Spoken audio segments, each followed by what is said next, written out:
मेहशू और ब्लूटूथ के अचानक गायब हो जाने के बाद पूरे घर में डर और बेचैनी का माहौल बन जाता है।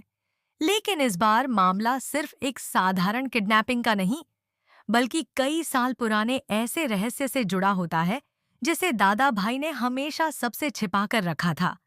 जब बच्चों का कोई सुराग नहीं मिलता, तभी दादा भाई के फोन पर एक अनजान कॉल आती है। दूसरी तरफ मौजूद शख्स उन्हें धमकी देते हुए कहता है कि अगर वह अपने बच्चों को सही सलामत वापस देखना चाहते हैं, तो उन्हें सबसे पहले अपने पुराने गुनाहों का हिसाब चुकाना होगा। इसी बीच खुशबू भाभी को महशू की जेब से एक छोटा सा कागज मिलता है, जिस पर अधूरा नक्शा और एक रहस्यमयी निशान बना होता है। शुरुआत में किसी को उसकी अहमियत समझ नहीं आती, लेकिन ईशा को एहसास होता है कि यही निशान उन्हें बच्चों तक पहुंचने का रास्ता दिखा सकता है। दूसरी ओर पूर्ण भैया अपनी तरफ से जांच शुरू करते हैं और पता चलता है कि मंदिर के बाहर कई घंटों से एक सफेद गाड़ी खड़ी थी। सीसीटीवी फुटेज में वही गाड़ी बच्चों के गायब होने से ठीक पहले वहां से निकलती दिखाई देती है, जिसके बाद पुलिस उस गाड़ी के मालिक की तलाश में जुट जाती है। इसी दौरान सूरज का व्यवहार भी सभी को चौंका देता है। वह बार बार अकेले कहीं जाता है और किसी अनजान व्यक्ति से छिपकर मिलता है।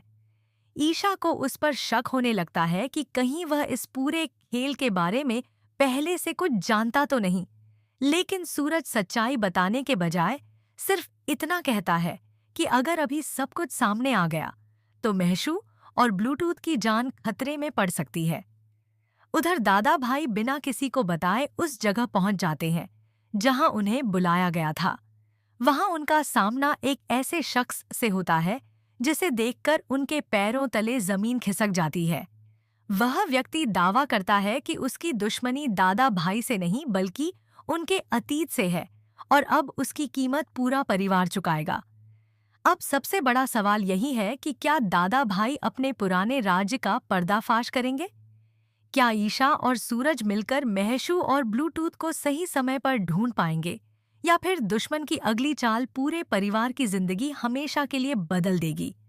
आने वाले एपिसोड में कई बड़े खुलासे और चौंकाने वाले मोड़ देखने को मिल सकते हैं, जो कहानी की दिशा पूरी तरह बदल देंगे। इसी बीच कहानी में एक और बड़ा मोड़ तब आता है जब ईशा उस अधूरे नक्शे में बने निशान को एक पुराने मंदिर की दीवार पर बने प्रतीक से मिलाती है। उसे यकीन हो जाता है कि बच्चों के अपहरण का संबंध उसी जगह से है। बिना समय गंवाए ईशा अपनी टीम के साथ वहां पहुंचती है, जबकि सूरज भी चुपचाप उनके पीछे निकल पड़ता है। दूसरी ओर दादा भाई उस रहस्यमयी शख्स के सामने अपने अतीत की एक ऐसी सच्चाई कबूल करने पर मजबूर हो जाते हैं जिसे सुनकर हर कोई हैरान रह जाएगा। पता चलता है कि कई साल पहले लिया गया एक फैसला आज पूरे परिवार के लिए सबसे बड़ी मुसीबत बनकर लौट आया है। उधर महशू और ब्लूटूथ एक सुनसान गोदाम में कैद होते हैं, लेकिन दोनों हिम्मत नहीं हारते। महशू अपनी समझदारी से वहां मौजूद कुछ सुराग छोड़ने की कोशिश करता है ताकि ईशा और सूरज उन्हें ढूंढ सकें। इसी दौरान अपहरणकर्ताओं का सरगना अपने अगले प्लान का खुलासा करता है।